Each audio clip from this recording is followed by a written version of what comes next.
Le pouvoir cosmique ne peut pas être assimilé astrophysiquement et matériellement au trou noir de l'univers. Selon certaines théories, le Big Bang n'aurait jamais eu lieu, ce qui signifierait que l'univers a toujours existé. Les astrophysiciens envisagent également l'idée d'un super-univers avec des créations et des régressions régulières.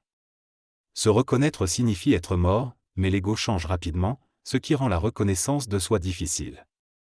L'ego essaie alors d'employer un vocabulaire particulier pour décrire cette évolution, comme l'idée de l'homme nouveau en tant que robot.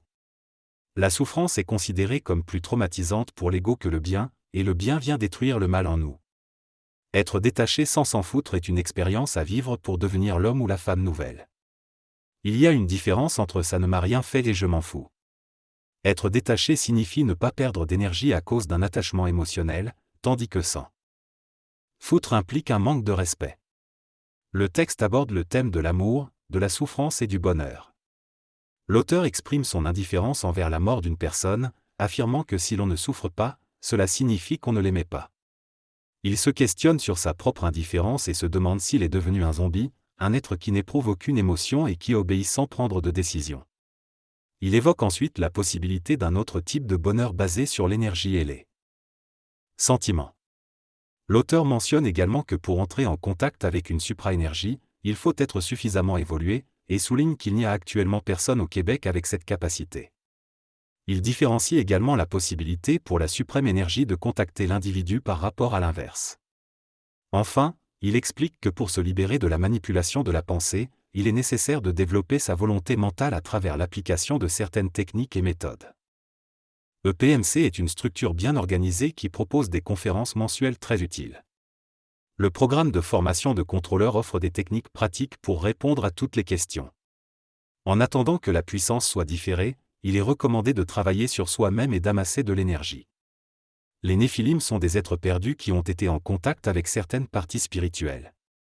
Ils ressemblent aux Elohim mais ne sont pas présents dans de nombreuses régions de la création. Les Milky satellites sont à Paris et ont peu de rapport avec Saddam Hussein et la crise américano-irakienne. La guerre sainte visant Israël est en réalité dirigée contre l'énergie christique. Israël a été le premier réceptacle de cette énergie, même s'ils ne l'ont pas totalement reconnue. Le djihad couvre les États-Unis et le Canada, qui ont aussi reçu l'intelligence christique. Le problème du golfe d'Oka et du golfe Persique sont liés, comme expliqué lors des dernières conférences. Cette conversation, il est évoqué le concept de récupération de toutes les ressources possibles pour l'intelligence supramentale, en utilisant notamment les tensions entre les différents groupes tels que les athées et les Américains. Il est également mentionné la présence d'une entité sombre observant dans la maison, qui pourrait être liée à l'endroit où la maison est construite. On conseille d'observer cette entité sans la perturber, car cela pourrait causer des problèmes astraux. On parle également de Marie-Madeleine et de la séparation des sexes, qui est considérée comme une manipulation extraterrestre. Enfin, la raison pour laquelle les informations sur la jeunesse de l'homme ont été occultées est attribuée à la préférence de l'homme pour les choses cachées. Oui, c'est le même filtre qui permet de purifier et de comprendre ce qui n'a pas été dit ou écrit. Pour atteindre cette compréhension, il faut devenir transparent envers soi-même. La communication astrale par le biais du tarot peut permettre à l'intelligence de s'exprimer en fonction de nos besoins de compréhension. La mort représente une transformation, une renaissance, et quelque chose doit mourir en nous pour permettre cette évolution. Melchizedek est un catalyseur de l'évolution, capable d'accélérer le processus par l'information qu'il transmet. Pour créer un bijou énergétique, l'or ou l'argent peuvent être utilisés, en suivant les informations fournies lors d'un PMC+ sur la fabrication d'un médaillon. Il est important de détruire le bijou énergétique à un moment donné pour récupérer son énergie. Un collier en bois peut être énergétique, mais il peut également être nécessaire de le détruire pour récupérer les énergies qu'il contient. Pendant l'année ou la période du Nouvel An, il est possible de se débarrasser des énergies négatives accumulées. Pour avancer dans le processus de guérison et de changement, il est important de boucher les trous énergétiques et de se débarrasser des mauvaises habitudes. Il est normal de se sentir découragé, mais la patience et la transparence sont essentielles pour progresser. La personne ne veut plus être esclave de ce jeu astral, mais elle ne souhaite pas se suicider. La limite de tout cela est difficile à définir, mais il est important de rester patient et transparent dans notre cheminement. L'individu est invité à prendre en main sa vie et son corps en les considérant comme une entreprise mal gérée. Il est conseillé de ne pas se concentrer sur le passé mais de se focaliser sur l'amélioration de chaque aspect un à la fois. L'alimentation est mentionnée comme un domaine clé à travailler, tout en soulignant qu'il existe différentes techniques pour ce rebooster, comme le yoga ou le tai chi. Il est important d'être présent mentalement lors de ces pratiques. Repartir de zéro ne signifie pas tout recommencer mais plutôt repenser sa façon de faire et de voir les choses. Dans ce texte, l'auteur parle d'Albert Einstein et de sa manière de travailler. Il souligne que pour certains individus, prouver est important, mais pour Einstein, cela ne l'était pas. Il travaillait sur des choses qui l'intéressaient esthétiquement et ne cherchait pas nécessairement à les prouver. Il était soutenu par sa femme et d'autres mathématiciens pour prouver ses théories, mais il a dû modifier certaines parties de sa théorie de la relativité pour le rendre mathématiquement cohérent, ce qui s'est avéré être une erreur. L'auteur suggère que la recherche de la preuve est souvent manipulée par des intérêts extérieurs et qu'il est plus intéressant de discuter et de comprendre des concepts à leur juste valeur, sans forcément chercher à les prouver. Il utilise l'exemple d'une horloge pour illustrer le principe de la relativité du temps. Le texte aborde plusieurs sujets, dont la relativité d'Albert Einstein et la possibilité d'exister sur d'autres plans.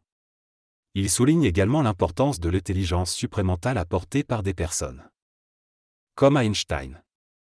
Il mentionne des questions sur les différentes possibilités futures et l'effet de la sécrétion positive ou négative sur celles-ci. Finalement, il indique que la mécanique de ces concepts sera abordée ultérieurement. En résumé, la sécrétion négative ne devrait pas être recherchée, mais plutôt la mentalisation et l'énergisation positive. Il y a des entités allemandes nazies qui se réincarnent sous la rive sud, mais cela concerne également d'autres endroits.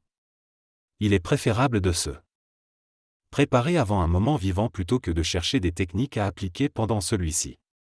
Il est possible d'utiliser des techniques telles que les respirations conscientes ou le pompage sacré pour augmenter l'énergie du corps. Il est également important de maîtriser les techniques de mentalisation pour ajuster l'environnement. Finalement, il est essentiel d'être prêt lorsque des situations particulières se présentent afin de pouvoir les vivre de manière ajustée. La personne tente de dégager une odeur particulière pour repousser les moustiques, mais il est préférable d'anticiper ces situations et de prendre des mesures préventives. Il est également mentionné que chaque événement est lié à notre pureté et notre capacité à se détacher du moment présent. La conversation évolue ensuite vers les dinosaures et les animaux préhistoriques dont il existe une infinité de noms.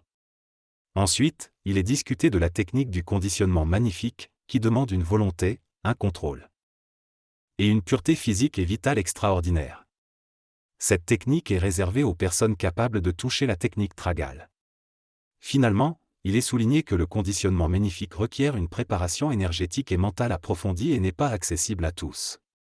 La personne explique qu'elle se situe entre les anciens et les nouveaux, utilisant des techniques d'isométrie cérébrale pour créer une harmonie énergétique. Elle relate ensuite une expérience avec un chien agressif et se demande si le comportement du chien était dû à un dressage ou à un phénomène naturel. L'interlocuteur confirme que le chien était probablement dressé et explique comment contrôler un chien agressif.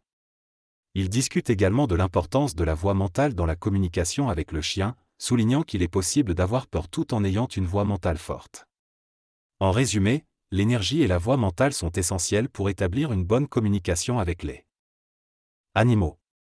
Le message principal de cette synthèse est que nous devons être en mouvement et continuer à évoluer. Pour cela, il est important de comprendre les baromètres de notre vie, qui nous indiquent quand nous devons changer ou développer quelque chose. Cela nécessite de l'application, du bonheur, de la joie et de sourire aux événements de la vie. Nous devons nous servir de ces baromètres pour nous aider dans notre évolution, et nous devons également aider les autres tout en nous aidant nous-mêmes. En travaillant ensemble, nous pouvons créer une synergie où chaque personne donne et reçoit, multipliant ainsi les énergies positives. Il est également souligné l'importance de la conscience et de l'observation de soi dans notre marche vers l'évolution. L'auteur mentionne également la possibilité de travailler une structure appelée PMC pour ceux qui sont intéressés à approfondir leur croissance personnelle. Je vous laisse. Débrouillez-vous pour survivre. Toi aussi, ça ira.